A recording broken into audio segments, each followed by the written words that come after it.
Saya.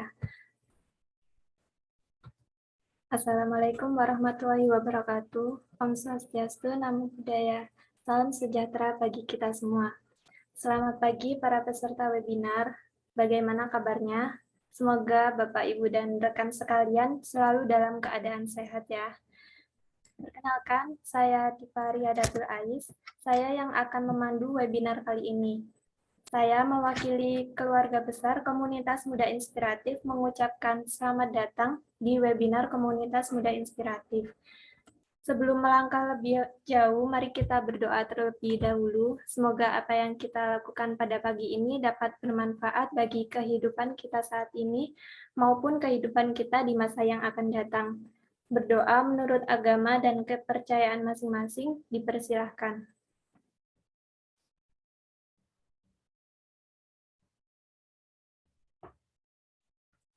Berdoa selesai. Pertama-tama, saya ucapkan terima kasih kepada Kak Kurnia Indah Permatasari selaku founder Komunitas Muda Inspiratif dan teman-teman panitia Komunitas Muda Inspiratif yang telah bekerja keras untuk mengadakan webinar yang keren ini. Terima kasih kepada Kak Vina Chandra selaku mentor Komunitas Muda Inspiratif sekaligus narasumber webinar kali ini. Terima kasih juga kepada media partner dan sponsorship Ines Kosmetik yang selalu mensupport kegiatan komunitas muda inspiratif. Dan yang terakhir, terima kasih kepada para peserta yang hadir di majelis ilmu kali ini. Untuk mengawali webinar kali ini, mari kita dengarkan sambutan dari Kak Anas Nur Raihan selaku perwakilan dari Komunitas Muda Inspiratif. Untuk waktu dan layar, saya persilahkan. Baik, terima kasih. Sebelumnya saya mengecek suara saya, apakah terdengar jelas ya, Kak Diva? Iya, Kak, terdengar jelas. Baik, terima kasih, Kak. Assalamualaikum warahmatullahi wabarakatuh. Alhamdulillahirrabbilalamin, kita semua dapat berkumpul secara virtual pada pagi hari ini pada seminar yang berjudul How to Manage Your Time to Improve the Productive dengan pemateri Kak Vina Chandra Mulyana. Semoga pada pagi hari ini kita bisa mengambil pemahaman materi yang akan disampaikan oleh Kak Vina nantinya, dan teman-teman peserta seluruhnya. Jika kalian ingin menanyakan pertanyaan seputar materi yang akan disampaikan oleh Kak Vina nanti, jangan ragu-ragu untuk bertanya di sesi tanya jawab nanti. Dan tak lupa juga untuk teman-teman yang ingin mengetahui mengenai webinar-webinar lain yang akan diadakan oleh Komunitas Muda Inspiratif, kalian sangat bisa untuk mengeceknya di IG kita @Komunitas Muda Inspiratif, yang insya Allah kita tiap minggunya kita ada webinar-webinar tentang berbagai macam hal, mulai dari pendidikan, kesehatan, dan lain-lain. Dan selanjutnya saya mengucapkan terima kasih kepada Kak Vina yang menyempatkan waktunya untuk berbagi ilmu pada pagi hari ini, dan juga kepada Kak Moderator, Kak Diva, dan juga kepada seluruh panitia yang turut serta mensukseskan acara kali ini, dan juga kepada seluruh media partner dan juga pihak sponsor kita, yaitu Ines Kosmetik. Dan saya mengucapkan mohon maaf sebesar-besarnya jika pada webinar pada pagi hari ini memiliki kekurangan, dan semoga kita dari Komunitas Muda Inspiratif dapat memperbaiki kekurangan ini di webinar-webinar selanjutnya. Baik, mungkin itu saja yang dapat saya sampaikan. Kurang lebihnya mohon maaf. Wassalamualaikum warahmatullahi wabarakatuh. Saya kembalikan ke moderator. Terima kasih Kak Anas atas sambutannya. Baik, sebelum kita memulai webinar kali ini, alangkah baiknya jika saya menginformasikan peraturan webinar. Yang pertama, peserta webinar diharapkan mengaktifkan fitur kamera dan menonaktifkan fitur mikrofonnya. Bapak, Ibu, dan rekan sekalian juga dimohon untuk menggunakan display nama Zoom sesuai dengan nama lengkapnya masing-masing. Yang kedua, peserta webinar diberi kesempatan untuk mengaktifkan fitur mikrofon apabila dipersilakan oleh moderator atau narasumber. Yang ketiga, pada sesi tanya-jawab, peserta dapat bertanya kepada narasumber dengan dua cara, yaitu melalui kolom chat Zoom dengan menyebutkan nama, underscore asal, underscore pertanyaan yang ingin ditanyakan. Yang kedua, peserta webinar dapat bertanya langsung kepada narasumber dengan mengaktifkan fitur mikrofon dan disarankan untuk menekan fitur raise hand terlebih dahulu. Yang keempat, link absensi webinar akan dibagikan di kolom chat Zoom pada sesi akhir webinar. Link absensi ini digunakan sebagai syarat untuk mendapatkan e-sertifikat. E-sertifikat akan dibagikan di grup WhatsApp maksimal H+7. Jadi Bapak, Ibu, dan rekan sekalian jangan leave dulu ya sebelum link e-sertifikatnya dibagikan oleh admin. Yang kelima, di akhir webinar ada sesi foto bersama untuk mendokumentasikan keseruan hari ini. Bagi Bapak, Ibu, dan rekan sekalian, dimohon untuk melakukan screenshot mandiri yang apabila di kemudian hari ada kesulitan atau masalah, bisa komplain kepada tim HR kami dengan menunjukkan bukti screenshot mengikuti webinar. Nah, itu tadi peraturan webinar Komunitas Muda Inspiratif. Semoga Bapak, Ibu, dan rekan sekalian sudah paham dengan aturan yang telah saya bacakan tadi. Baik, sebelum saya panggilkan narasumber webinar hari ini, izinkan saya untuk membacakan sedikit profil dari beliau.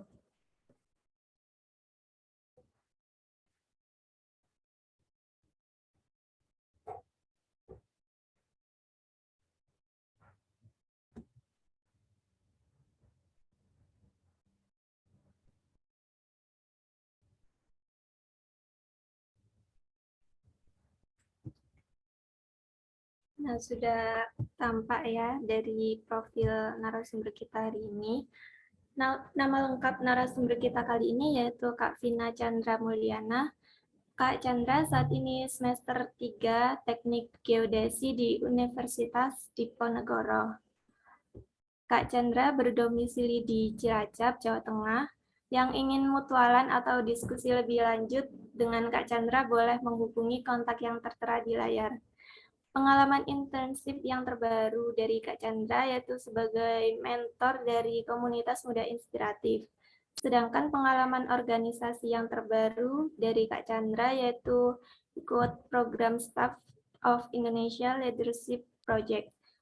Kak Vina juga ikut banyak pelatihan. Ya, ini banyak sekali. Luar biasa. Salah satunya yaitu kelas public speaking dari NSDP Bumi Scholar. Melalui beberapa pelatihan tersebut, Kak Chandra mendapatkan beberapa penghargaan, yaitu salah satunya pada tahun 2020 sebagai juara 2 Lomba Pidato di kompetisi yang diadakan oleh Undip. Lalu yang terakhir, yaitu Kak Chandra telah mendapatkan beberapa beasiswa, yang terbaru yaitu penerima KIPK Kemendikbud Ristek. Ya, baik. Terima kasih, Kak Operator. Mari kita sapa dulu Kak Chandra. Selamat pagi, Kak Chandra. Halo, selamat pagi Dipa. Suaranya udah jelas belum ya? Sudah, Kak. Oke. Bagaimana kabarnya, Kak? Alhamdulillah baik. Dipa bagaimana? Alhamdulillah baik, tapi tenggorokan agak sakit, Kak. Waduh. Ya, nggak apa-apa. Jaga-jaga Kakak, kesehatan. iya. Kakak di Cilacap? Iya, di Cilacap sekarang. Oke. Cilacap sering hujan, Kak? Sering, sekarang tiap sore hujan terus. Makanya ya kudu jaga-jaga kesehatan sih, bener-bener minum vitamin. Benar-benar. Oke, sudah siap, Kak, untuk sharingnya? Ya, insya Allah siap. Baik. Oke, sesi inti saya serahkan sepenuhnya kepada Kak Chandra. Baik, Assalamualaikum warahmatullahi wabarakatuh. Halo semuanya, peserta webinar Komunitas Muda Inspiratif yang telah menyempatkan waktunya untuk hadir di webinar ini. Terima kasih juga untuk panitia, Kak Indah juga, dan seluruh bagian yang sudah berperan dalam webinar kali ini. Mungkin saya ingin cek ombak dulu ya untuk para peserta ini dari mana saja nih. Mungkin bisa ditulis di kolom komentar ya asalnya.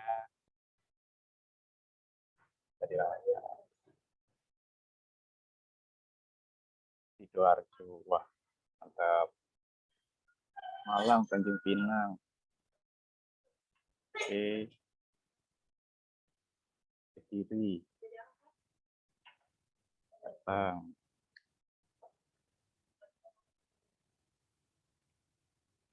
Oke. Makasih teman-teman semua. Dan di kesempatan ini, alhamdulillah saya dikasih kesempatan untuk bisa sharing sama teman-teman semua. Dan mungkin sebelumnya saya mau disclaimer dulu bahwa saya di sini itu bukan karena saya sudah jago, sudah pandai, sudah andal dalam memanage waktu ya terkait tema yang akan nanti disampaikan. Tapi di sini saya ingin sharing saja, berbagi saja dengan ya terkait manajemen yang mungkin saya lakukan, yang saya terapkan juga dalam kehidupan sehari-hari, dalam berkegiatan, dan untuk berusaha agar bisa hidup produktif seperti itu. Oh, ada yang dari Papua juga nih. Terima kasih ya. Mantap. Oke, mungkin dari teman-teman panitia bisa mulai share screen PowerPoint-nya.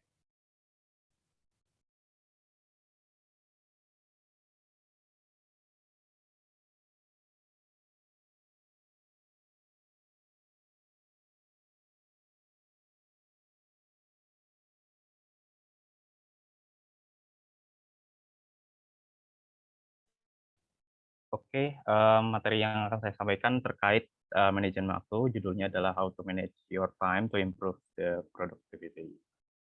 Oke, bisa lanjut ke slide 2.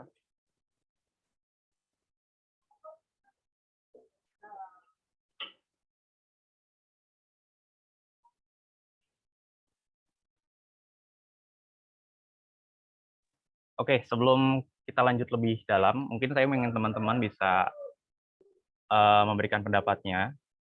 What do you think about time management? Bisa di-scan barcode-nya atau juga bisa masuk ke website menti.com, terus masukkan kodenya 32007830. Mungkin panitia saya izin share screen ya untuk share screen hasilnya. Nanti teman-teman bisa di-scan dulu atau diketik dulu alamatnya.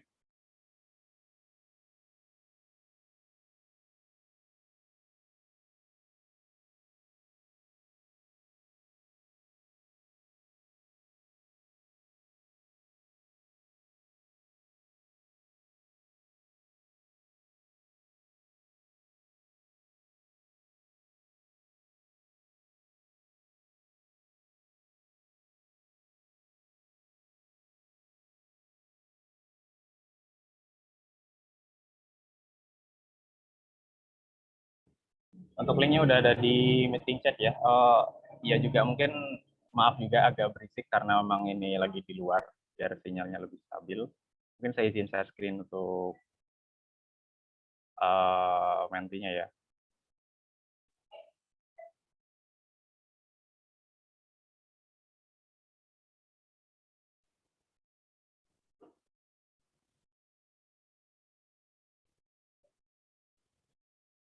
Apakah layarnya udah muncul? Diva? Sudah, Kak. Oke. Ya, teman-teman bisa masukkan pendapatnya terkait time management di Menti. Silahkan bebas bisa pengertian tentang time management yang teman-teman pahami atau mungkin kendala yang biasanya teman-teman miliki ketika memanage waktu atau apapun itu terkait manajemen, mungkin punya masalah juga sama time management, bisa banget dimasukin di link Mentinya. Oke, mengatur prioritas.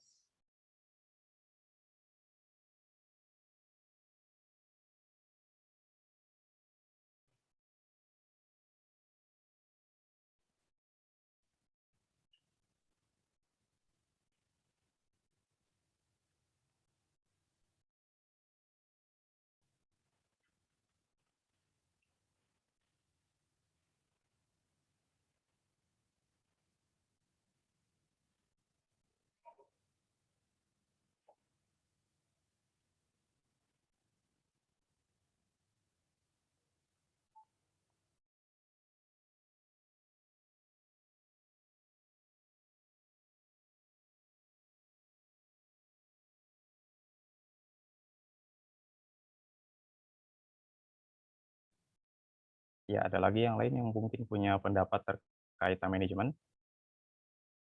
Bisa diutarakan, nggak perlu panjang-panjang. Yang mungkin pertama kali terbesit di pikiran teman-teman terkait time management itu seperti apa, bisa dibagikan.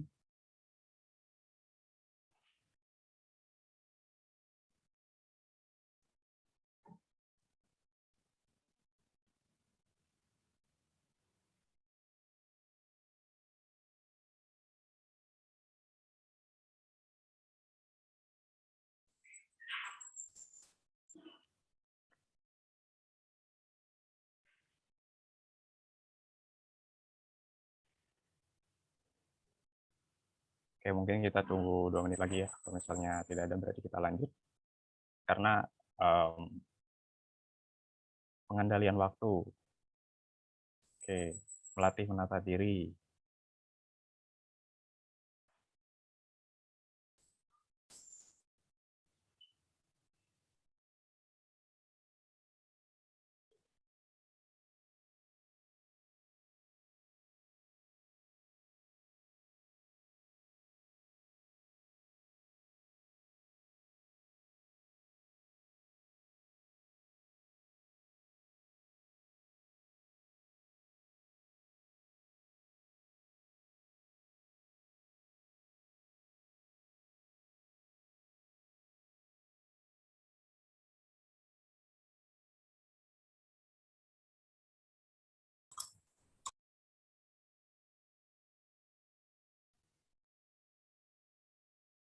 Oke, sudah cukup ya karena semuanya sudah mewakili, bisa kembali ke PPT.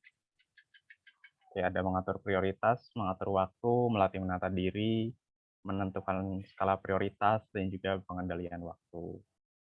Ya, benar banget sih, yang teman-teman sampaikan semua tadi benar. Emang time management itu terkait, bagaimana kita untuk, mengatur waktu kita, mengatur kegiatan kita sesuai dengan bagiannya agar bisa lebih tertata, seperti itu. Lanjut.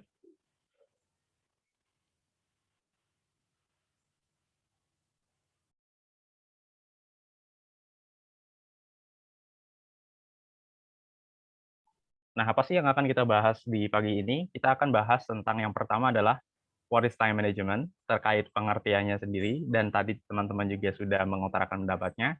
Terus mengapa sih time management itu penting, dan biasanya kan time management itu suatu hal yang memiliki tantangan tersendiri bagi kita, dan kita akan bahas juga terkait tantangan yang mungkin biasanya teman-teman hadapin, dan saya hadapin juga secara pribadi, dan yang terakhir akan terkait solusi, biar kita bisa menyelesaikan tantangan itu, dan kita bisa memanage waktu dengan baik.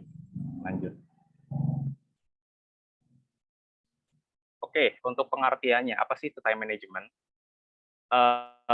Saya ambil pengertian dari salah satu ahli, yaitu dari Foresight, yaitu sebuah cara untuk membuat waktu terkendali sehingga dapat menciptakan efektivitas dan juga produktivitas. Ya memang simpelnya sih memang mengatur waktu ya tadi. Jadi dengan kegiatan-kegiatan itu kita bisa lebih efisien dalam menggunakan waktu dan juga bisa lebih terstruktur. Dan dari Foresight sendiri ada 2 poin utama, yaitu ada efektivitas dan produktivitas. Efektivitas ini adalah efektivitas dari segi waktu, sehingga kita bisa memanfaatkan waktunya sesuai bagiannya dengan baik dan tanpa banyak membuang waktu. Dan produktivitas di sini ini bisa menjadi bagian bahwa ketika kita bisa memanage waktu dengan baik, menggunakan waktu secara efisien mungkin, kegiatan yang kita lakukan tuh bisa lebih produktif dan bisa memberikan manfaat bagi kita ke depannya, seperti itu. Oke, next. Yang selanjutnya adalah terkait mengapa sih time management itu penting. Nah, yang pertama, kenapa sih alasannya time management penting, yaitu eee, tahu di sini itu adalah tahu tentang prioritas yang harus dilakukan.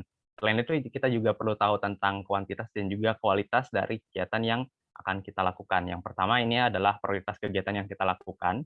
Ini kita bisa berhubungan dengan skala prioritas, yaitu bagaimana kita menyusun kegiatan berdasarkan skala prioritasnya gitu, mana yang lebih penting dan perlu kita lakukan terlebih dahulu, maka itu yang perlu kita susun paling awal dan perlu kita lakukan paling awal. Dan dari skala prioritas ini kita juga bisa lebih tahu nih mana kegiatan yang akan lebih bermanfaat dan mudah dilakukan juga. Dan untuk kegiatan yang tidak berkualitas atau mungkin manfaatnya hanya sedikit dan itu cukup menguras tenaga, melelahkan dan sebagainya, mungkin bisa kita kesampingkan atau mungkin tidak perlu kita lakukan karena, hanya akan membuang-buang waktu dan tenaga, seperti itu. Lalu yang kedua adalah, kuantitas. Masih di poin yang pertama tahu tadi, tahu kuantitas artinya dengan time management tuh kita bisa tahu nih, seberapa banyak sih kegiatan yang bisa kita lakukan dan bagaimana apakah kita bisa lebih maksimal dalam melaksanakan kegiatan itu atau tidak gitu.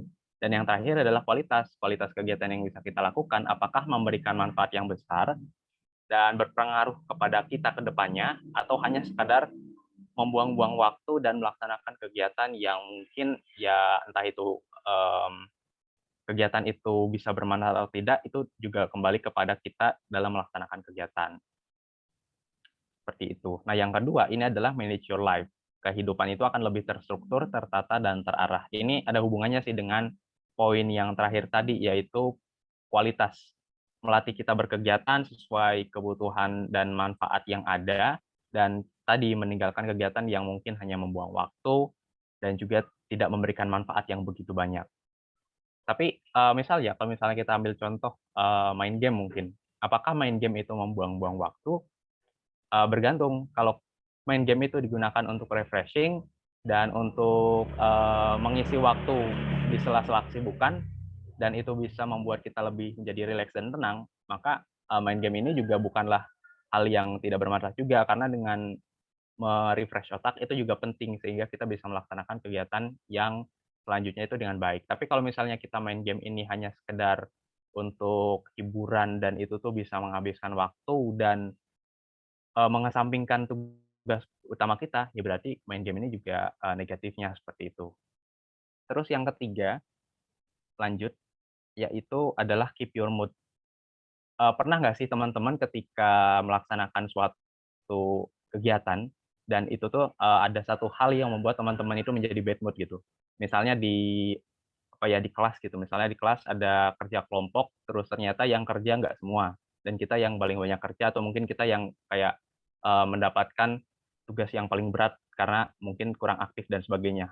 Itu kan biasanya jadi mood kita juga menjadi agak buruk gitu. Nah, ke depannya tuh biasanya lebih ada imbasnya gitu, ada dampaknya. Di kegiatan selanjutnya kita kayak jadi kurang bersemangat karena mood kita aja terlalu, eee bad mood jadinya kayak, ya nanti dah kegiatan yang selanjutnya jadi terhambat, bahkan mungkin, tidak terlaksana dengan baik seperti itu.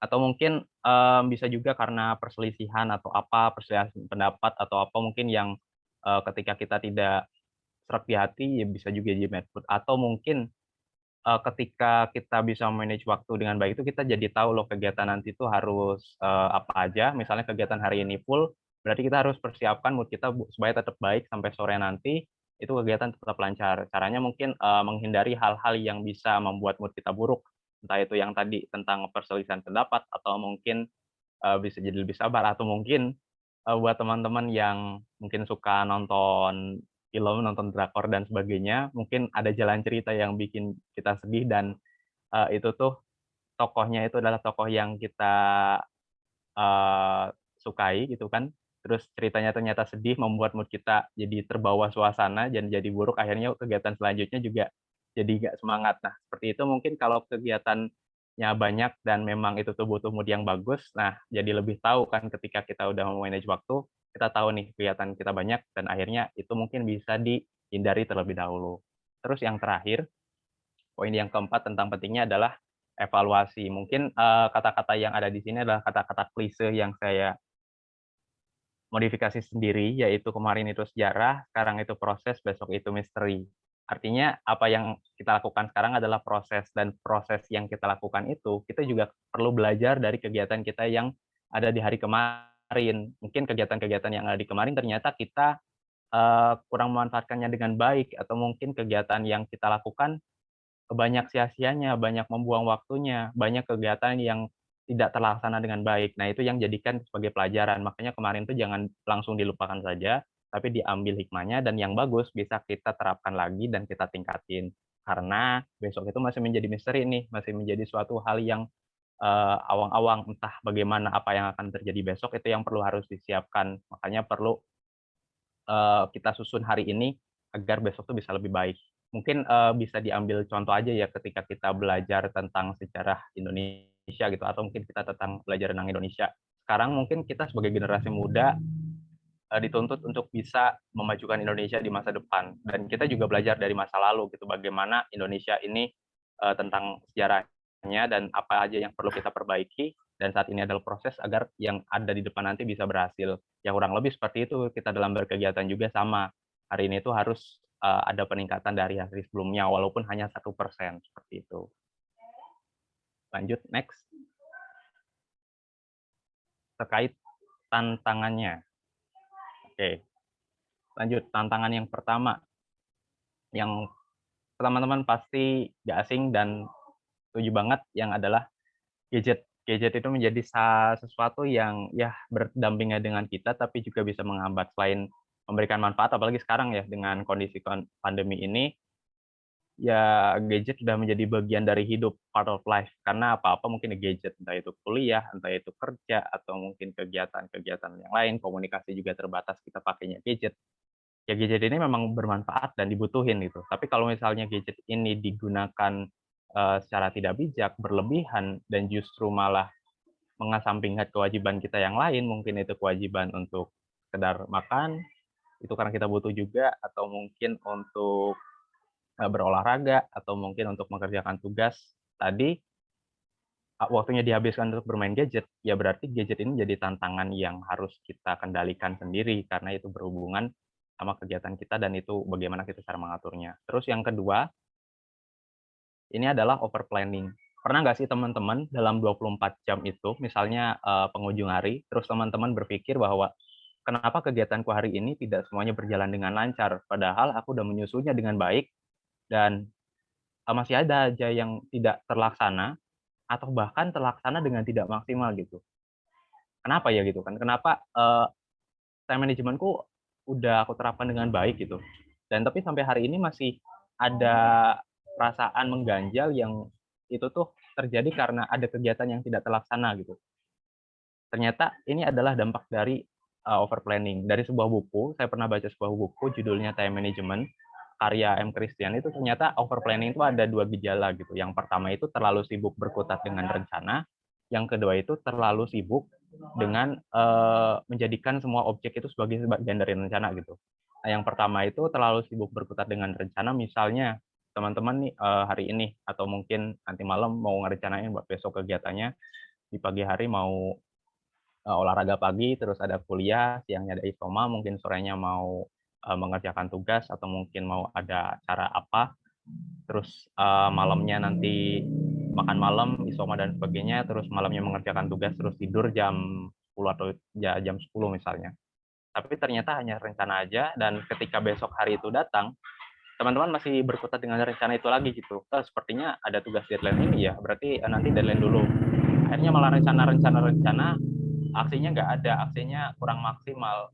Ini juga bisa menjadi bagian dari over planning. Terus yang kedua, yang tadi menjadikan semua kegiatan itu sebagai objek dari rencana, itu misalnya teman-teman punya beberapa kegiatan nih, misalnya ada deadline tugas, ada kuliah, terus ada juga mungkin permintaan dari ibu misalnya suruh beli apa misalnya kayak gitu. Terus itu jadikan semua dan tak ada skala prioritas gitu. Akhirnya semuanya jadiin objek yang memang harus dilaksanakan hari itu. Dan itu tuh banyak gitu. Dan akhirnya malah dari situ bingung nih karena mau ambil kegiatan yang mana, udah disusun pun ternyata waktunya masih saling bertabrakan dan benar-benar menghabiskan waktu dalam 1 hari. Akhirnya juga ya udah gitu kan keteteran dan pasti ada yang terlewat atau mungkin nggak maksimal seperti itu. Terus yang ketiga, sorry, ini adalah malas dan menunda pekerjaan. Ini ada kaitannya dengan poin yang pertama dan juga poin kedua. Memang jadi tantangan berat buat kita saat ini memang adalah rasa malas dan juga mungkin menunda pekerjaan. Untuk rasa malas memang itu perlu kita biasakan dan perlu kita menantang diri sendiri untuk bisa lebih rajin dan melawan rasa malas itu. Untuk yang menunda pekerjaan, mungkin ini ada kaitannya dengan antara deadliner sama anti deadliner. Mungkin teman-teman di sini ada yang deadliner, ada juga yang anti deadliner. Mungkin kita bahas dulu dari yang deadliners. Ketika tipe deadliners itu mereka lebih suka mengerjakan tugas di akhir waktu atau di deadline. Misalnya batas tugasnya adalah malam ini, ya berarti malam ini baru dikerjakan, seperti itu. Dan biasanya mereka yang deadliners itu bisa mengerjakan tugas di awal, tapi malah kurang maksimal gitu. Mungkin tugasnya diberikan hari ini, dikumpulinya minggu depan gitu. Tapi kalau misalnya dikerjain dari sekarang, itu malah nggak bisa mikir, nggak bisa dapat ide, nggak bisa ngerjain, malah cuma bengong doang gitu. Jadi waktu 2 jam, 3 jam pun akhirnya cuma bengong dan mikir ide-ide aja, tapi nggak jadi apa-apa. Tapi ketika dia di deadline gitu, dia didesak oleh waktu, dan dia harus ngumpulin itu tuh, akhirnya dia ngisi itu bener-bener lancar, bahkan mungkin bener-bener cemerlang, dan akhirnya hasilnya ya lebih maksimal itu daripada ngerjain di awal, dan dia juga tetap bisa ngumpulin walaupun mungkin ngumpulinnya 1 menit sebelum batas waktu gitu. Biasanya banyak nih cerita-cerita anak-anak deadliners, dia ngerjain 10 menit, terus hampir 1 menit dia udah ngumpulin gitu. Secepat itu mereka berpikir karena memang adanya desakan waktu membuat mereka bisa berpikir lebih mudah gitu. Terus yang kedua, yang anti deadliners ini ya kebalikannya dari tadi. Dia ketika ngerjakan di deadline itu dia justru malah chaos gitu. Dia malah nggak bisa mikir, malah stres dan sebagainya. Akhirnya malah tugasnya nggak kerjain. Tapi dia lebih enjoy ngerjain di awal. Mungkin kalau misalnya tugas dia mau cari-cari info, cari riset dan sebagainya dulu biar lebih tahu apa yang dia butuhin, dan hasilnya dia menyusunnya itu dengan santai gitu. Tapi santai pun pasti, dan akhirnya dia mengerjakannya di awal, dikumpulinnya juga bisa di awal. Terus setelah itu ya dia bisa ngelakuin kegiatan yang lain. Mungkin antara deadliner sama anti deadliner bisa dipilih sih, antara mengerjakan di akhir dan kita bisa bersantai-santai sekarang, sama-sama terkumpul, atau mungkin sibuk sekarang baru free setelah itu, dan tugas memang sudah dikerjakan. Semuanya nggak ada yang salah sebenarnya, antara deadliner sama anti deadliner tuh nggak ada yang salah, karena itu bisa jadi emang kepribadiannya teman-teman gitu kan, karena ya itu tadi yang udah jelasin. Tapi perlu dicatat bahwa kalau dari deadliners mungkin ada lebih banyak ini ya, lebih banyak resikonya, mungkin agak dipandang kurang baik. Deadliner tuh dipandang kurang baik karena banyak resikonya. Pertama, kita nggak tahu kegiatan yang akan terjadi selanjutnya itu apa, dan kita juga harus siap dengan sesuatu yang datang tiba-tiba gitu. Kalau misalnya anti deadliner mungkin dia lebih siap untuk hal itu gitu, tapi um, mungkin hasilnya bisa bisa lebih bagus yang deadliner juga. Tapi ya itu kembali ke orang-orang, gimana dia mengatur, dan fokuslah untuk memaksimalkan itu gitu. Kalau misalnya deadliners ya udah, yang penting maksimal dan waktu kosongnya bisa dibuat ngisi kegiatan yang lain. Terus untuk yang tantangan yang keempat, ini adalah kaget, jadinya kacau. Ya ini nyambungnya ke materi ke bagian yang pertama, gadget, overplanning, dan juga malas menunda pekerjaan. Yang barusan dijelasin, misalnya ada suatu hal yang itu mendadak terjadi tiba-tiba tanpa pernah kita rencanain, dan kita tidak punya time management yang baik, ya akhirnya kita kaget, dan ketika kaget itu biasanya kegiatan yang lain menjadi kacau gitu kan, yang harusnya sekarang ngerjain tugas, karena tugas mendadak ini akhirnya kita kerjain dulu. Tugas yang tadi malah dipindah ke malam, padahal malamnya itu ada kegiatan lain, akhirnya multitasking dan sebagainya, nggak maksimal, ternyata ini juga deadline, akhirnya hancur, kacau kan, karena memang time manajemennya kayak, udahlah nanti berjalannya aja gitu. Sebenarnya time management bukan nggak bisa, tapi kurang baik ketika ngikutin, ya udahlah nanti berjalannya aja gitu, karena memang harus ada kesiapan kita biar semuanya itu bisa terkendali dengan baik, seperti itu. Terus lanjut, selain tantangan tadi, ini di sini ada kuis, ada satu tantangan yang belum aku sebutin tadi, dan teman-teman bisa jawab di kolom chat, nanti yang jawabannya benar bakalan ada hadiah dari aku, sedikit hadiah, dan siapa cepat ya dapat. Soalnya adalah nah, apa tantangan terbesar dari time management yang bahkan mampu menghambat semua solusi yang akan diberikan di slide berikutnya. Berarti di luar tantangan yang tadi, dan ini tuh bisa benar-benar menghambat, nanti ada solusinya. Nah, itu tuh solusi itu masih bisa tetap kalah nih dengan satu tantangan ini, tantangan terbesar. Kira-kira menurut teman-teman tantangan itu apa? Boleh dijawab di kolom chat, nanti yang benar dan paling cepat jawabannya aku kasih sesuatu. setelah webinar ini?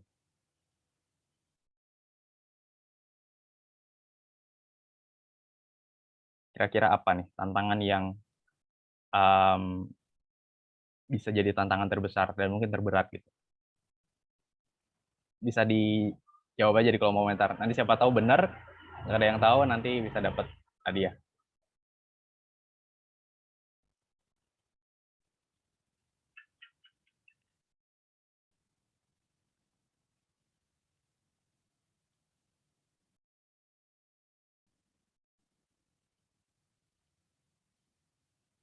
Ayo, belum ada yang jawab nih. Kira-kira apa nih? Lumayan loh, cuma jawab aja. Nggak panjang kok, nggak sampai 1 kalimat, 1 paragraf, enggak. Planning. Belum, yuk yang lain yuk. Kira-kira apa nih tantangan yang bisa menghambat semua solusi yang nanti akan disampaikan?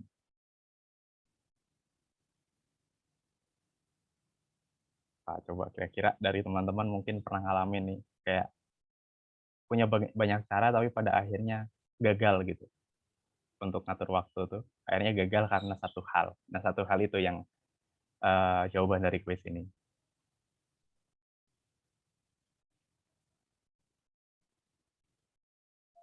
Ayo, gak ada yang mau coba lagi? Ini kalau misalnya nggak jadi, ya udah, berarti hadiahnya nggak jadi juga. Berarti hadiahnya buat moderator, Kak. Moderator mau coba jawab? Moderator udah tahu jawabannya.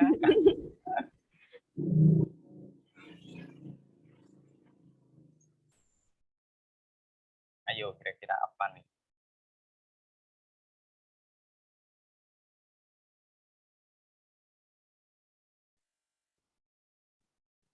Perfeksionis berlebihan? Bukan juga. Apa nih kira-kira tantangan terbesar dalam time management yang itu tuh bisa menghambat time management yang udah kita susun? Option inisial.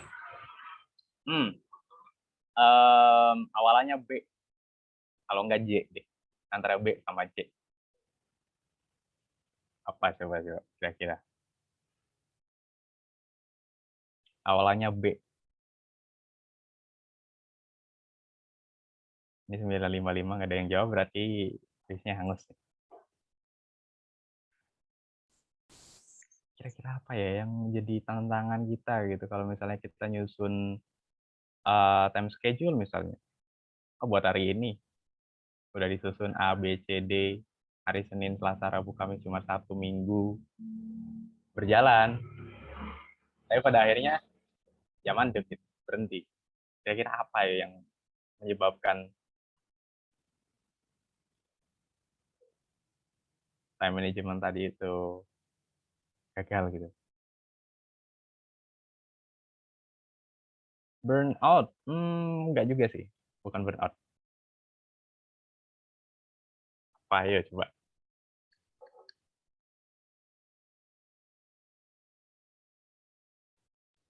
Padahal gampang ya, Kak. Satu kata. Satu kata. Gampang. Iya. Gak apa Sering terjadi. teman-teman. Dicoba-coba Sering terjadi. aja. Siapa Coba tahu. aja. Siapa tahu jawabannya benar ya, Kak. Iya, bener banget. Kan lumayan nanti.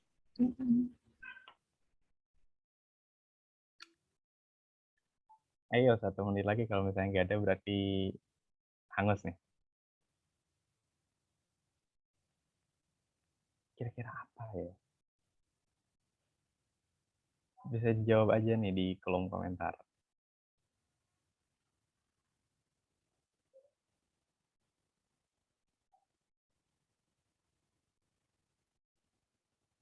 Ayo, ada yang mau coba jawab lagi? Kira-kira tantangannya apa nih yang bisa menghambat segala solusi? Dicoba-coba aja dulu di kolom komentar. Oke, ada clue lagi nih, satu lagi nih, clue terakhir. Ini berhubungannya sama perasaan. Sek, apa tuh? Berhubungannya sama perasaan tuh. Berat, Kak, kalau hubungannya sama perasaan. Aduh, berat kan? Hubungannya sama perasaan gitu. Coba perasaan ini.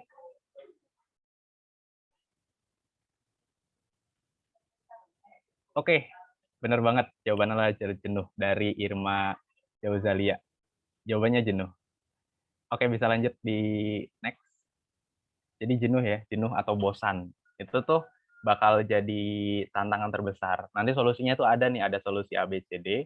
Itu tuh bisa kalah semua hanya gara-gara satu, itu bosan atau jenuh nih. Kayak nyusun time management, nyusun time schedule, udah kita berjalan seminggu 2 minggu, terus kita bosan. Ya udah, nggak jadi. Itu bener-bener tantangan terbesar. Mau sebagus apapun time schedule, mau sebagus apapun cara kita untuk mengatur waktu, kalau kita bosan, ya udah, gagal semua gitu, nggak berhasil. Berarti nanti buat Irma Jauzalia bisa hubungi kapan itu ya? Hubungi siapa, Div? Hubungi tim HR kami. Oke, Nanti nanti. di-share nomornya. Oke, nanti itu biar nanti adalah sedikit gitu. Oke, lanjut ke slide berikutnya. Nah, ini solusi nih. Solusi yang bakalan jadi musuhnya dari si bosan atau jenuh tadi. Yang pertama apa? Niat. Ini yang paling penting. Apapun kan harus diawali dari niat ya. Itu niat. Kenapa sih gitu kan kayak dari niat? Eh, lanjut dulu. Nah, niat itu kita harus bangun niat dan juga potensi diri. Kita harus tahu nih potensi diri kita seperti apa. Niatnya ya kita niat buat mulai mengatur waktu dengan baik. Misalnya sekarang nggak punya time management yang baik nih. Setelah aku niatin buat ngatur waktu dengan baik, aku bikin time schedule gitu kan, aku bikin penjadwalan dan sebagainya di mana-mana. Itu bener-bener diniatin untuk itu gitu, bukan hanya sebatas besok aku bikin time schedule tapi nggak ada niat. Itu nanti nggak bakal berjalan lama, mungkin sehari 2 hari aja udah selesai karena niatnya nggak ada gitu. Terus kita juga harus tahu potensi diri. Potensi diri ini ya salah satunya berhubungan sama tadi deadliner sama anti deadliner. Kita sesuai dengan itu juga, atau mungkin kita sesuai dengan tipe kita nih. Kita nggak bisa berkegiatan banyak dalam 1 hari karena biasanya kita chaos atau mudah bosan buat berkegiatan, bukan mengatur waktunya. Jadi kita tahu nih, kita punya potensi dirinya kita seperti apa gitu. Mungkin kita bisa ngerjain banyak tugas dalam 1 hari, atau kita ngerjain banyak tugas di weekend, atau weekend malah benar-benar nggak ada tugas buat having fun, buat refreshing, buat waktu keluarga dan sebagainya gitu. Pokoknya potensi kita itu kita harus tahu banget gitu. Kita tuh tipe yang seperti apa. Mungkin kita butuh main have fun sama temen, ya udah kasih waktu gitu untuk itu. Atau kita butuh waktu buat main game gitu kan, ya udah kasih itu di dalam time schedule gitu. Pokoknya seperti itu. Biar kita itu bisa lebih enjoy dengan tahu potensi diri, kita bisa lebih enjoy. Karena kita kan menyesuaikan kegiatan kita itu menyesuaikan juga dengan kepribadian kita. Makanya jangan menyesuaikan kegiatan dengan standar orang lain, karena standar orang lain ya berbeda dengan standar kita. Potensi mereka juga berbeda sama potensi kita. Jadi sesuaiin itu. Kenapa ini jadi poin pertama yang harus kita lakuin, karena itu yang bakal menentukan ke depannya seperti itu. Terus nanti kalau misalnya udah disusun time management, terus ternyata ada yang nggak sesuai nih, entah itu kita tugas jadi apa, kegiatan kita jadi multitasking atau misalnya double meet dan sebagainya gitu kan, sekarang zaman-zamannya double meet, bahkan ada yang sampai 3 meet dan sebagainya. Ibaratnya kita improvisasi gitu, tapi kita dengan santai karena kita udah tahu kita harus ngapain buat ngadepin kondisi yang seperti itu gitu. Terus yang kedua, cara yang kedua ini adalah time schedule. Setelah kita bangun niat, kita buat nih time schedule kita. Bentuknya seperti apa sih? Next, bentuknya itu bisa bentuk to-do list, terus bentuk scale of priority, jadi skala prioritas kita, terus kita juga bisa pakai kalender sama alarm. Contohnya seperti apa nih? Bisa diklik nih time schedule. Ini salah satu time schedule atau to-do list yang aku buat untuk ngatur kegiatanku sehari-hari. Ini yang pertama, ada to-do list di buku. Jadi itu kita nulis gitu kan. Mungkin teman-teman ada yang nggak suka pakai gadget buat berkegiatan, kayak masih lebih suka cara yang manual, entah itu kayak pakai kalender yang ditempel di dinding, terus pakai sticky note gitu kan. Itu aku juga pakai sebenarnya kayak gitu. Terus atau mungkin kayak apa, pakai kalender, ada kalender terus kita lingkarin pakai spidol, terus kegiatannya apa aja gitu ditandain, bisa juga kayak gitu. Ini aku pakai buku buat isi to do list, itu diisi gitu kan, misalnya malam ini ya udah isi buat besok gitu. Ini kayak gini ya dicicil aja. Terus yang kedua juga, ini ada alarm. Ini alarm HP. Ini contohnya, ini aku pakai kayak gini biasanya buat kegiatan weekly atau kegiatan mingguan. misalnya aku ada jadwal upload poster nih tiap hari Minggu sama hari Rabu, ya udah aku masukin aja di alarm tiap jam 8 pagi, terus aku atur harinya di-repeat, setiap hari Minggu dan hari Rabu, terus diaktifin. Ya udah nanti, tiap hari Minggu sama hari Rabu jam 8 pagi bakalan ada alarm. Jadi aku nggak perlu ngatur lagi, nggak perlu ngatur, mmm, tiap mau ngelakuin itu gitu. Dan ini tuh kayak aplikasi yang mungkin bakalan ada di setiap HP tanpa nginstal apapun kan, kayak HP jadul pun ya ada gitu kan kalau alarm gitu kan bisa. Misalnya juga hari hari Minggu nih ada,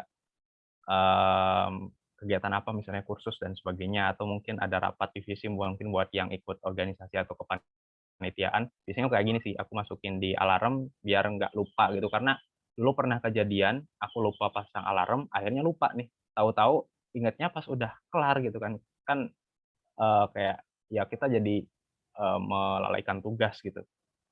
Ini salah satunya seperti itu. Terus yang ketiga, to do list-nya itu pakai Google Calendar.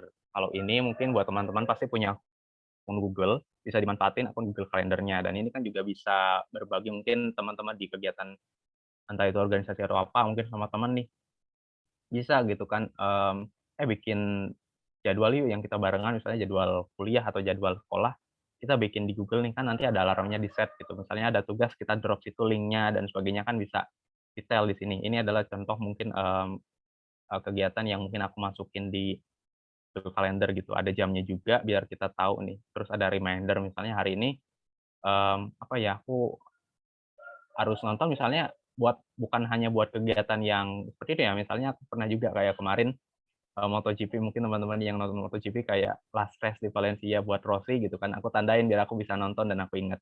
Aku masukin juga di situ gitu biar aku nggak lupa gitu. Terus yang terakhir ini, aku nggak disponsori apapun sama aplikasi apapun, tapi ini aplikasi yang aku pakai yaitu aplikasi Trello. Biasanya Trello, selain buat kegiatan dari suatu organisasi juga bisa buat sendiri gitu. Aku biasanya masukin kegiatanku di Trello ini, misalnya buat event, komunitas atau organisasi yang aku ikutin apa aja, terus aku masukin situ, terus misalnya ada webinar apa, aku masukin, nanti yang udah terlaksana bisa pindahin ke bagian down. Terus kalau misalnya nggak jadi, bisa bangun bagian cancel gitu. Misalnya ada, teman-teman mau daftar beasiswa nih, tapi perlu nyiapin berkas kan, tapi biar nggak lupa masukin di Trello, ada beasiswa apa, beasiswa A, masukin situ. Nanti, ada daftar list yang berkas yang perlu teman-teman lengkapin, masukin di situ, nanti tinggal di-checklist, kalau udah masukin ke bagian down. Kalau misalnya nggak jadi, masukin bagian cancel. Setidaknya itu nanti di suatu saat pun nanti teman-teman bisa ingat nih, "Oh, aku pernah daftar beasiswa ini," atau "Aku pernah daftar beasiswa ini tapi nggak jadi," atau mungkin pernah ikut event ini gitu kan, tapi lupa gitu.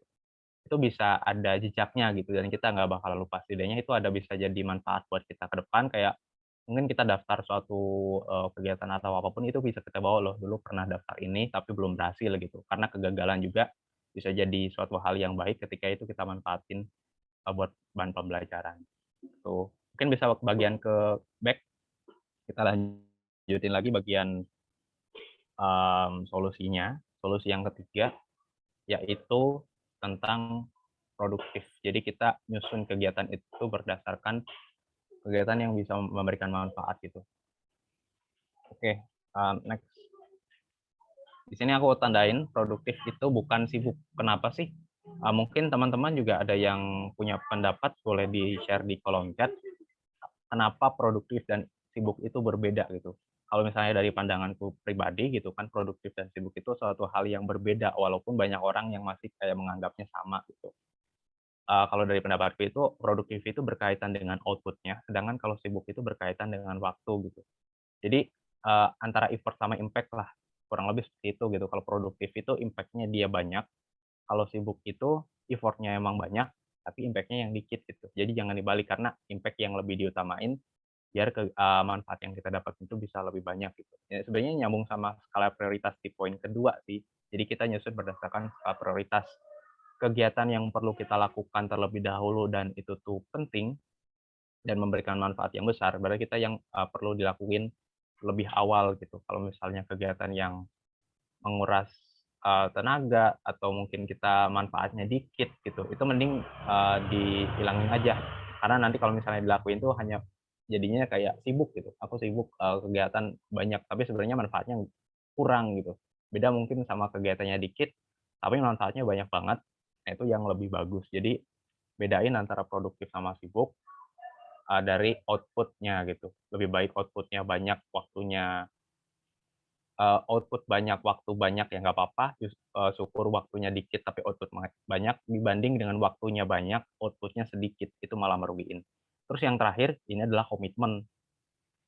Komitmen ini, berkaitan sama semuanya tadi. Ketika niat kita udah ada, terus kita nyusun time schedule berdasarkan skala prioritas, berdasarkan produktivitasnya, ya udah kita tinggal terakhir jangka komitmennya, ngelaksanain itu secara terus-menerus. Kita udah niatin di awal, niatin juga buat di akhir, niatin buat komitmennya.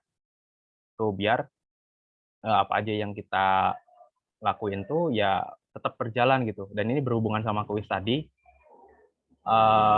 jadi tantangan terbesar ketika kita bosan. Makanya kalau misalnya kita ada komitmen buat terus me-manage waktu dengan baik, rasa bosan itu setidaknya bisa ditangkis gitu.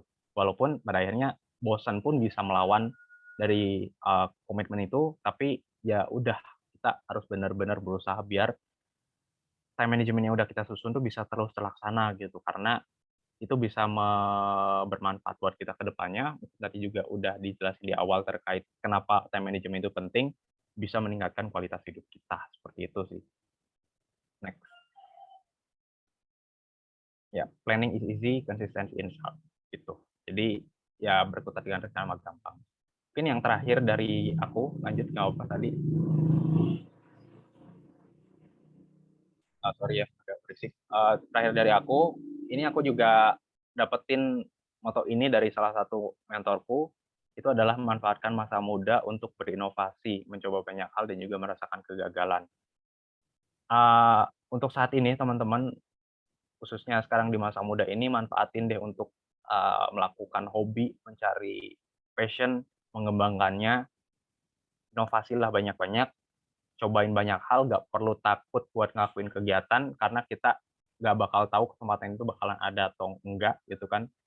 Mungkin ada yang bilang kayak kesempatan nggak datang 2 kali, terus aku tambahin kesempatan kedua bisa datang, tapi kesempatan 2 pasti bakal berbeda sama kesempatan pertama. Kalau sekarang kamu kayak kesempatan buat dapetin mobil, mungkin yang besok cuma dapetin mobil-mobilan gitu. Jadi jangan pernah sia-siakan kesempatan pertama gitu, karena kita nggak bakal tahu apakah kita juga bisa dapat kesempatan kedua, atau apakah kita bakal dikasih kesempatan buat itu. Entah itu kita kan juga nggak tahu masalah masalah umur dan sebagainya gitu, itu juga bermanfaat. Makanya kayak, ya udah kita manfaatin itu, dan kalau misalnya kegagalan jangan pernah takut gagal gitu, karena bagaimanapun kita, kalau misalnya kita merasakan kegagalan, setidaknya kita tahu rasanya, eee, kekurangan kita gitu, sakitnya seperti apa, itu bisa kita manfaatin biar teman-teman bisa berproduktif juga, setidaknya teman-teman tahu kegagalan, biar tahu ke depannya. Seperti itu sih. Oke, mungkin terakhir, itu, terus next ke slide berikutnya. Oke, buat teman-teman yang mau connect sama aku, boleh connect di LinkedIn, bisa juga di Instagram atau di WhatsApp, mungkin buat sharing-sharing, tanya-tanya, kita bisa sharing bareng, terkait apa aja bebas.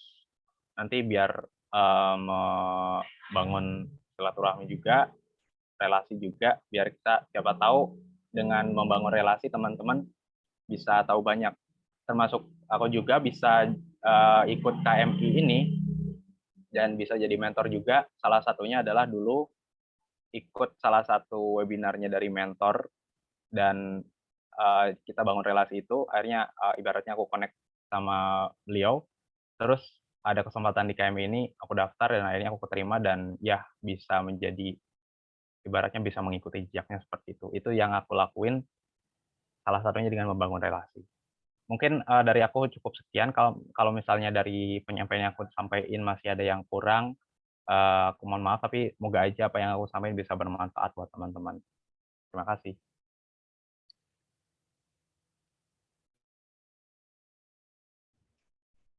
Baik, terima kasih Kak Chandra. Pemaparan materinya luar biasa. Dagingnya semua itu. Oke, baik. Teman-teman, barangkali ada pertanyaan, bisa drop pertanyaan di kolom chat atau Mau bertanya langsung dengan Kak Chandra juga nggak apa-apa, langsung on.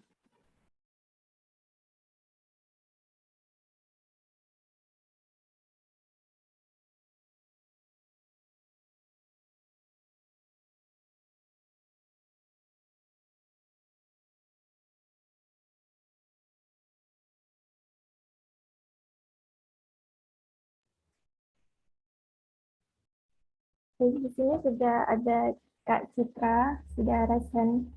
Oke, dipersilakan buat Kak Citra untuk mengaktifkan mikrofonnya dan bertanya langsung kepada Kak Chandra. Oke, terima kasih atas kesempatannya. Assalamualaikum warahmatullahi wabarakatuh. Perkenalkan, nama saya Citra Hadisaputi. Saya biasa dipanggil Citra. Sebelumnya saya mau minta maaf dulu nih karena belum bisa on cam. Soalnya lagi ada beberapa kegiatan juga, jadi nanti takutnya sinyalnya nggak kuat gitu. Makasih juga sama Kak Chandra, soalnya tadi udah nyampein banyak banget materi yang sangat berguna menurutku, dan ya benar tadi kata Kak Diva juga, ini daging-dagingnya. Nah, yang mau jadi pertanyaanku itu tadi sempat mention terkait tantangan ya. Tadi kan ada gadget, terus ada juga deadliners gitu. Nah, mau nanya nih Kak Chandra, nah terkait deadliners ini ada gitu kasus di mana orang itu punya banyak kegiatan nih. Terus sampai di titik di mana dia memang hanya bisa mengerjakan tugas itu ketika deadline gitu. Tapi tadi kan dia di-mention karena bisa berpikir ketika mendekati deadline. Tapi ini dia punya banyak kegiatan sampai dia hanya bisa mengerjakan itu ketika deadline. Nah, menurut Kak Chandra, ini tuh kita seharusnya memang mengurangi kegiatan itu atau bisa pakai cara yang lain atau tips-tips lain supaya kita bisa mengatur jadwal itu tuh supaya lebih baik gitu. Terima kasih.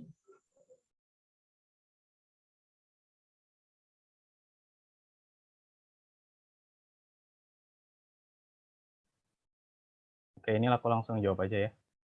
Oke, makasih pertanyaannya Kak Citra. Untuk pertanyaan tadi terkait deadliners ya, antara deadliners ini yang kondisinya itu adalah kondisi yang memang memaksa untuk menjadi seorang deadliner. Bagus sih kayak kegiatannya memang banyak dan apa ya, berarti aktif gitu. Terus untuk ini karena keterpaksaan waktu gitu kan, karena memang waktunya yang memaksa kita untuk menjadi seorang deadliners. Mungkin yang pertama kalau memang itu harus seperti itu, maksudnya kita hanya bisa ngerjain di deadline, ya berarti kita maksimalin dari diri kita buat bisa mengerjakan di deadline itu dengan baik gitu. Jangan sampai kita, sibuk berkegiatan, itu, akhirnya tugas kita yang terbengkalai. Mungkin tugas ini tugas kuliah misalnya, ya Eee, manf maksimalin itu, bener-bener di waktu akhir tuh maksimalin gitu. Jangan sampai ketika di deadline, kita udah bagi waktu kan ibaratnya kayak kegiatan organisasi atau apa yang udah dikerjain di awal, ya udah selesaiin di situ, jangan sampai ada sisa, nanti yang buat deadline ngerjain tugas, itu difokusin bener-bener buat ngerjain tugas itu gitu. Jangan sampai ditambah kegiatan lain, mungkin ditambah kayak scroll IG atau apa mungkin yang bisa kayak mengulur waktu juga gitu, karena waktunya ada deadline nih, nggak ada lagi kesempatan lagi buat buat nambah ibaratnya, buat nambah waktu itu. Jadi bener-bener, dimaksimalin. Kalau misalnya itu berarti jiwa deadliners-nya ya kalau misalnya dimaksimalin, ya udah dimaksimalin kayak biar bisa mikir dengan bener-bener cemerlang, biar bener-bener lancar di deadline itu. Atau misalnya karena memang itu, kondisi udah ikut kegiatan ya, kalau udah ikut kegiatan, ya udah kita jangan tinggalin kegiatan itu, ya udah lakuin gitu, lanjutin. Tapi kalau misalnya kita masih dalam tahap mau ikut gitu, ya itu kita perlu pertimbangin nih, yang tadi kayak skala prioritas, kira-kira manfaatnya banyak nggak sih gitu, kalau misalnya aku ikut itu, waktu yang aku habisin buat kegiatan itu banyak nggak ya, kegiatan utamaku misalnya kuliah atau sekolah bakalan terganggu apa enggak gitu. Kalau misalnya iya, ya berarti mungkin perlu dipikirin ulang lagi. Tapi kalau misalnya waktunya menghabisin banyak, tapi aku dapat benefit-nya juga banyak, berarti perlu disediain strategi yang pas, gimana biar, kegiatan organisasi atau misalnya kegiatan yang mau ikutin itu gitu, kita tetap bisa ikutin tapi tanpa kehilangan, kewajiban kita gitu. Kalau misalnya tugas kuliah misalnya, selesai kuliah langsung aja kerjain gitu. Kita nggak boleh gunain waktu itu, buat, ibaratnya leha-leha dulu gitu. Atau misalnya habis kuliah ternyata langsung kegiatan organisasi. Ya udah selama ada waktu, manfaatin itu buat entah itu buat ngerjain tugas atau misalnya udah mulai chaos capek, ya udah istirahatin itu, kayak gimana caranya biar otak kita itu tetap terjaga gitu. Jadi masukin refreshing atau mengembalikan otak kita lebih, apa ya, lebih ibaratnya kembalikan kesehatan otak kita lah ibaratnya gitu, itu tuh juga penting gitu. Makanya ya udah, pinter-pinter ngambil, gunain waktu, kalau memang misalnya kegiatannya itu wajib dan nggak bisa kita tinggalin, ya berarti maksimalin di deadline tadi. Kalau misalnya kita baru mau ikut, ya udah perlu dipikirkan ulang untuk ikut suatu kegiatan, karena produktif itu bukan sibuk tadi gitu. Kayak ya udah gitu, jangan jangan ikut kegiatan hanya karena kita terobsesi untuk ikut banyak kegiatan dipandang keren terus manfaatnya nggak ada gitu. Jangan jangan situ, karena ikut kegiatan buat dapetin manfaatnya, bukan dipandang kerennya gitu. Semoga menjawab sih mungkin. Baik, terima kasih jawabannya Kak Chandra. Sama-sama. Ya, ada yang resen lagi nih, Kak, dari Kak Irma. Mungkin bisa langsung unmute, Kak.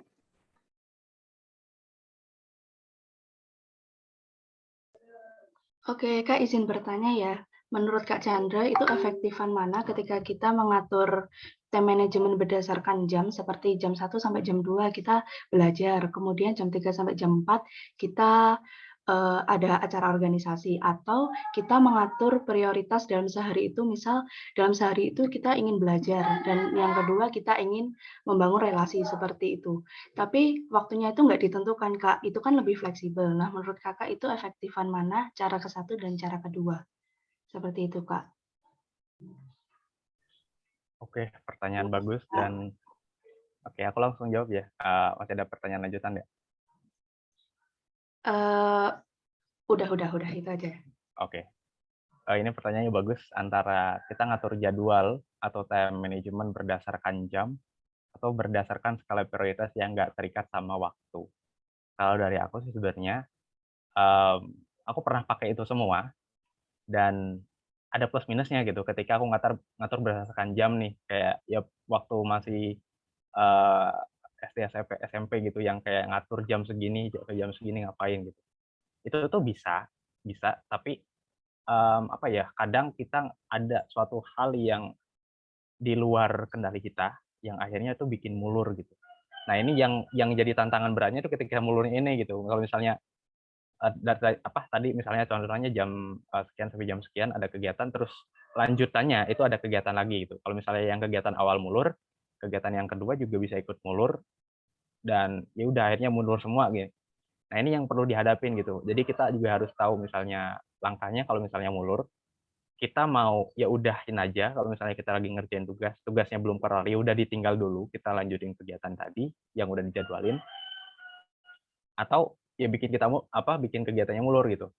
Baiknya sih kalau dari aku, ya kalau misalnya waktunya udah bagiannya yang lain, ya udah, akhirin aja gitu. Akhirin aja buat kegiatan yang, terlambat tadi gitu. Tapi konsekuensinya adalah nyambung lagi di kegiatan lain. Tuh. Terus untuk yang kedua, opsi yang kedua, ngatur berdasarkan skala prioritas tanpa terikat waktu. Ini mungkin lebih banyak diterapin aku saat ini sih sebenarnya, kayak aku nggak terikat sama waktu, tapi aku terikat sama kegiatan itu tuh harus ibaratnya harus terlaksana lah gitu, berdasarkan skala prioritas. Skala prioritasnya juga aku sesuaiin sama waktu juga gitu. Maksudnya waktu itu kan kalau pernah baca gitu kan kayak jam segini sampai jam segini tuh bagusnya buat apa gitu. Nah, itu juga bisa pakai itu biar kita lebih maksimal gitu. Jadi kayak misalnya pagi itu bagusnya buat ibaratnya buat berpikir dan sebagainya gitu. Ya udah kita pakai buat itu, tapi setelah itu lanjutin kegiatan yang lain gitu. Itu mungkin kita memang benar lebih fleksibel, tapi harus tahu bahwa dengan tidak terikatnya waktu kita bisa lupa diri. Jadi tantangannya lupa diri itu. Kalau efektif, nggak efektif, aku sebenarnya nggak bisa nentuin mana yang lebih efektif sih, karena itu kembali ke orangnya masing-masing. Tapi kalau misalnya jawabannya lebih efektif efektif mana, mungkin lebih efektif yang pertama sebenarnya, kalau dari aku sih. Menimbang tadi ya, menimbang kelebihan kekurangannya gitu.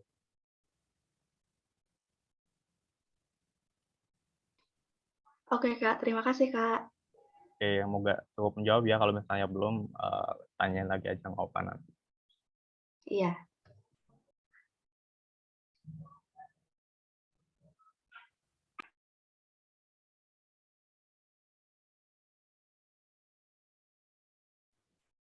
Gimana teman-teman? Apa ada pertanyaan lagi? Oke, sambil nunggu pertanyaan dari teman-teman, aku ada pertanyaan nih buat Kak Chandra. Tadi kan Kak Chandra bahas tentang komitmen ya, Kak. Nah, sekarang ini banyak orang yang udah nyemplung di suatu organisasi, tapi dia nggak bisa konsisten gitu, karena mungkin ada alasan yang tadi time manajemennya udah terlalu sibuk atau alasan yang lain. Nah, itu gimana sih, Kak, cara numbuhkan komitmen? Oke, ini masalah yang benar banyak terjadi sekarang. Kayak banyak orang yang ngasih waktu buat ikut kegiatan, tapi komitmennya masih kurang gitu. Karena kegiatan organisasi kan nggak sendiri gitu kan. Nah ini gitu peran dari orang-orang sekitarnya, misalnya dari satu divisinya, atau mungkin dari koordinatornya, kalau misalnya dia sebagai anggota ya berarti dari ketuanya, atau dari teman-temannya juga secara langsung gitu, kayak kayak berusaha buat libatin nih. Karena kadang-kadang orang tuh buat apa aja, buat ikut kegiatan dan dia itu kayak apa ya, kayak ibaratnya lupa tugas, itu bisa jadi juga karena dia nggak punya beban, nggak punya tanggungan lah, ibaratnya nggak punya tanggungan di situ gitu. Itu bisa dilibatin gitu, biar eee, ngerasa ada dan dia juga punya tugas. Jadi, apa ya, kalau dibilang kayak dipaksa buat bekerja, ya enggak juga kan, emang emang tujuannya buat, ikut organisasi itu untuk bekerja bersama gitu. Libatin juga, jadi jangan dibebanin ke beberapa orang tertentu, tapi libatin secara merata. Setidaknya mungkin dengan cara dikasih tugas tuh kayak, "Oh aku dipercaya nih buat buat amanahin tugas ini," gitu. Dan jangan cuma dikasih tugas aja gitu, dimonitoring, ibaratnya dipantau juga, ditanya juga kira-kira ada kesulitan atau enggak. Kalau misalnya ternyata udah dikasih tugas, tapi masih kayak nggak ngerjain, nah itu mungkin langsung kita tanya secara personal aja nih, saya personal, kenapa gitu, ada kendala apa. Kalau misalnya ternyata, aku ternyata bosen nih di kegiatan apa, di organisasi aku bosen, kayak benefitku nggak ada gitu. Nah mungkin kayak bisa diingetin lagi sih tujuanmu masuk tuh gimana, ibaratnya diingetin lagi niatnya tadi gitu. Mungkin biar komitmennya tuh ada lagi gitu kan. Kadang-kadang mungkin karena bosan kan, karena bosan, akhirnya, "Ah ngapain," gitu kan, kayak nggak ada manfaatnya, capek doang gitu, udahlah aku, ngilang aja. Mungkin ghosting-nya di organisasi biasanya kayak gitu, ngilang aja deh gitu kan, tanpa meninggalkan, tugasnya gitu. Nah kalau misalnya ternyata emang kayak udah nggak ketolong, ibaratnya kasarnya mungkin nggak ketolong ya, kayak, kayak udah susah gitu, udah susah buat nggak ini, ya lebih baik dari, misalnya kita kayak, apa ya, ini sebenarnya langkah yang paling buruk dan, kalau bisa sih jangan sampai gitu, karena kita komitmen buat ikut itu, mmm, buat sampai selesai gitu. Kalau misalnya enggak, biasanya kalau organisasi, kalau misalnya mau mengundurkan di tengah jalan kan ada konsekuensinya gitu. Ya udah, kayak emang emang emang dia bersedia buat menerima konsekuensi itu, ya nggak apa-apa. Tapi kan ingat lagi gitu, kayak kamu ikut organisasi kan ada kesepakatan di awal gitu. Ingatlah kesepakatan itu, yang paling utama sih itu, ambillah cara untuk biar dia bisa dapat komitmen lagi, entah itu dari dirinya sendiri dengan dia percaya kalau dia dikasih amanah dan dia dipercaya buat ikut, buat ngelaksanain tugas, atau dari teman-temannya buat kayak, "Oke kamu ikut deh, kayak kamu tumbuhin lagi komitmenmu, kamu ingat-ingat lagi kamu harus gimana." Jadi, support system dari sekitar itu juga yang bakalan ngebantu. Itu sih kalau mungkin dari aku. Baik, Kak. Terima kasih sarannya. Tapi melanjutkan dari pertanyaan tadi ya, Kak. Karena ini kegiatannya online gitu loh, Kak. Jadi numbuhkan rasa komitmen mereka itu susah. Jadi dari Kak Chandra ada tips lagi atau gimana gitu biar nemuin komitmen bagi organisasi yang masih berjalan online. Oke. Aku pernah ngalamin semua, maksudnya alhamdulillahnya pernah gitu. Alhamdulillah pernah ngalamin ketika jenuh di organisasi tapi masih harus berjalan, sama organisasi yang harus berakhir ketika kita lagi seneng-senengnya. Itu aku pernah ngalamin dan ternyata hal yang menyebabkan kita kayak berat buat purna tugas lah ibaratnya udah atau tugasnya udah selesai itu ternyata faktor dari bonding kita sama tim gitu. Ternyata tuh penting gitu kayak kita harus bonding sama tim tuh harus di awal tuh bener-bener dimaksimalin. Karena kalau kita nggak ada perasaan saling memiliki dari dalam tim itu organisasi itu ya nanti cepat bosan gitu. Tapi kalau misalnya kita bondingnya kita kuat nih, di awal kita bonding, kita saling kenal satu sama lain walaupun online. Ya kita main game bareng, main game Gartic lah atau main game kuisis gitu yang kayak saling kenal gitu. Tahu fun fact-nya masing-masing. Terus atau mungkin kita kayak mabar bareng deh, mabar bareng gitu kan. Kan sekarang kan zamannya mabar gitu kan. Kayak gitu dilakuin deh gitu. Jangan hanya sebatas ikut organisasi ngerjain tugas kayak ya udah gitu kayak we just partner of organization tapi jangan gitu kayak ya kita membangun kita ikut organisasi kita dapat relasi kita dapat teman baru buat sharing mungkin oh dia punya pengalaman pengalaman ke luar negeri mungkin kita bisa tanya-tanya gitu dari situ nanti kayak sharing gitu ternyata kita juga punya pengalaman yang kita bagusnya ternyata di dalam negeri misalnya kayak sharing gitu kan kayak gimana sih kamu kayak ikut kegiatan organisasi gini biasanya kayak apa pokoknya tuh bangun komunikasi sama mereka biar kita itu merasa setidaknya ada perasaan berat untuk meninggalkan gitu. Jadi cara utamanya biar enggak ini ya kalau dari aku bonding. Kalau misalnya lagi berjalan dan itu terjadi ya udah usahain buat bonding kayak buat bukan kesampingkan tugas sih tapi uh, ambil waktu buat bonding itu juga gitu jangan hanya sebatas obsesi menyelesaikan tugas kelar udah bubar gitu kayak ya mungkin nanti kegiatan yang kita buat bakalan berjalan dengan baik, tapi kayak nggak ada bekasnya gitu. Beda kalau kita ada bonding, kayak kegiatan kita lakuin bareng-bareng dengan senang, kita lepas tuh kayak, masih keinget gitu. Seminggu lewat masih pengen lagi gitu. Kayak biasanya kita rapat divisi jam segini, nggak ada rapat divisi, kita kayak merasa kehilangan gitu. Jadi karena bondingnya itu gitu. Jadi kalau dari aku bondingnya harus dikuatin sih. Ya, kunci utamanya komunikasi ya, Kak. Bikin nyaman dulu biar mereka sungkan buat keluar. Betul. Karena itu yang bakalan menghambat mereka buat bosan juga. Ya. Dari teman-teman gimana? Apakah ada pertanyaan lagi?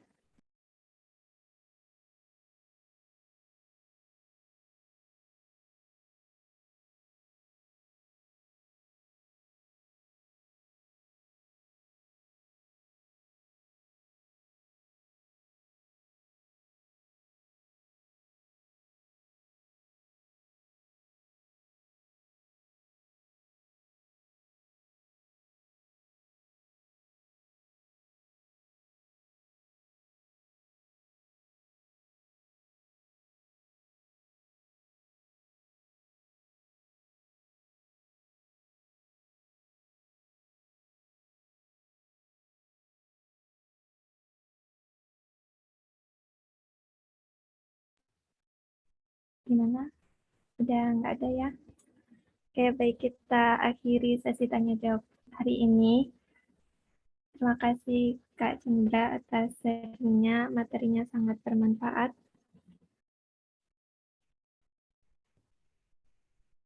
Oke, sebelum kita foto bersama, kita akan mendengarkan beberapa kata dari atau sambutan dari Kak Muspita selaku perwakilan dari Ines Kosmetik. Untuk Kak Muspita, apakah sudah siap?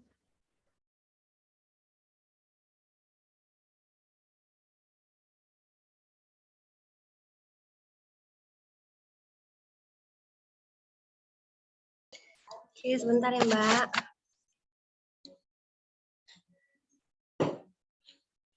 Bisa kalian buat nih.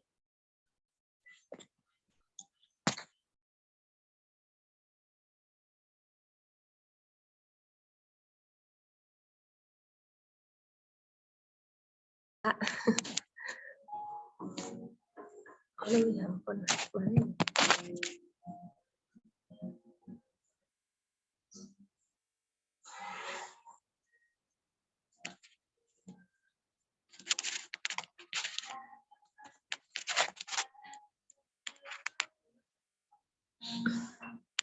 Oke, terima kasih kepada Mbak siapa ini ya? Diva ya. Nah, terima kasih kepada Mbak Diva ya, dan terima kasih juga kepada seluruh panitia komunitas muda inspiratif ya, dan terima kasih juga kepada para peserta webinar yang hadir pada pagi hari ini. Semoga masih semangat ya. Assalamualaikum warahmatullahi wabarakatuh. Perkenalkan, nama saya Muspita ya, perwakilan dari Ines Kosmetik Medan. Ines adalah brand lokal yang didirikan di Singosari, Malang, Jawa Timur ya. Produksi semenjak tahun 1998 dan tentunya sudah eksis selama 23 tahun yang lalu. Produk kita sudah memiliki izin BPOM, mengantongi sertifikat UI dan juga berlabel halal. Produk kita terdiri dari skincare ya, di mana pada masa pandemi ini kita tidak bisa merawat wajah ke salon ataupun ke klinik-klinik kecantikan. Produk kita mempunyai perawatan wajah seperti facial foam, masker, dan juga scrub. Dan di sini buat teman-teman ya, kita ada promo setiap peserta akan mendapatkan voucher 30% setiap perbelanjaan Aldi Aldi dan Alnak ya. Satu paket itu potongan diskon 30% setiap perbelanjaan 150 up to 20.000 free ongkir. Dan di sini sangat bagus banget ya, krim malam untuk merawat wajah kita. Dan di sini juga ada kandungan arbutinnya. Dan selanjutnya itu ada body care untuk para peserta dan para panitia yang ingin mempercantik diri dan juga mengkoleksi produk kita seperti bedak padat, eyeshadow, blush on, dan juga lipstick. Dan selanjutnya itu ada dekoratif untuk body care ya, untuk perawatan badan seperti hand and body lotion, body wash, dan juga body scrub. Yang ingin mengetahui lebih lanjut tentang Ines bisa kunjungi www.ines.co.id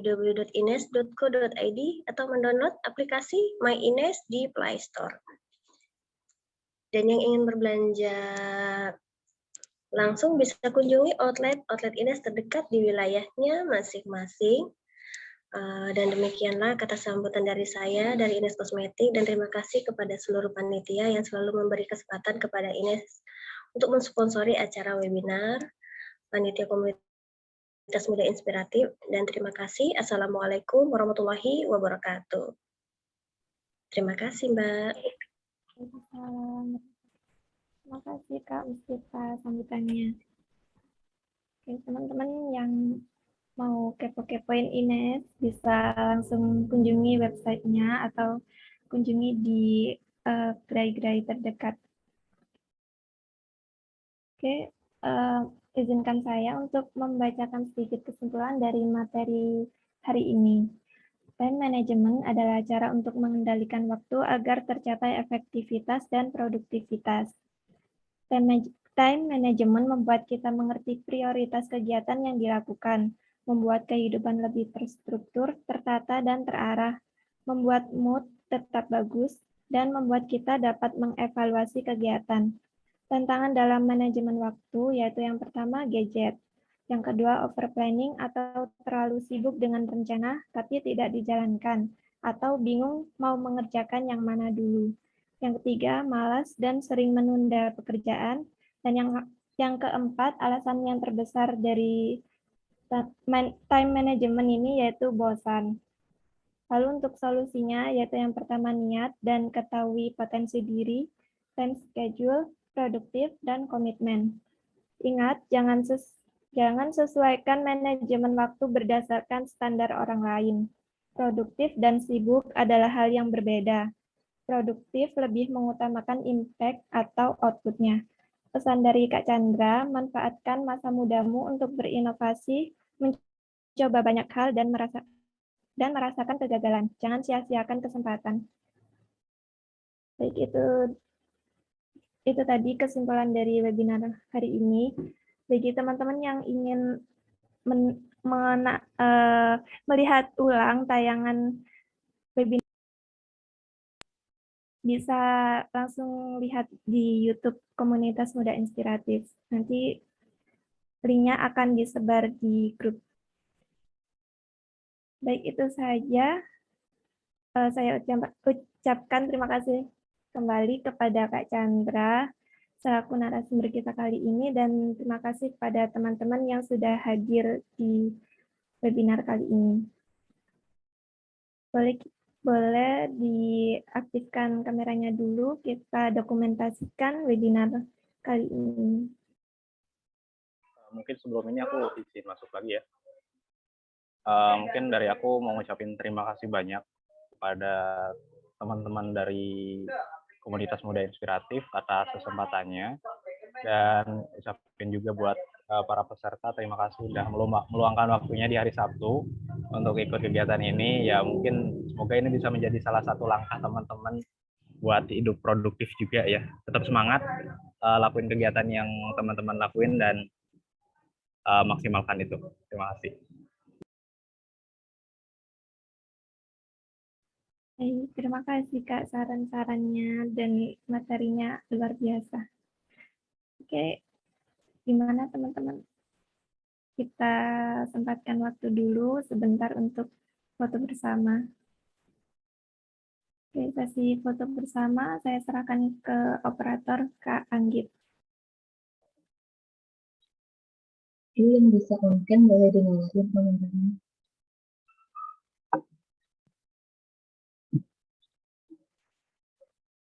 Saya mulai hitung ya. 1, 2, 3. Silakan Kak Diva. Baik, terima kasih Kak Anggit. Oke, teman-teman bisa isi link absensi di kolom chat ya. Sudah. Oke, jangan lupa screenshot mandiri juga di layar teman-teman. Barangkali nanti ada kendala, bisa langsung hubungi tim HR kami.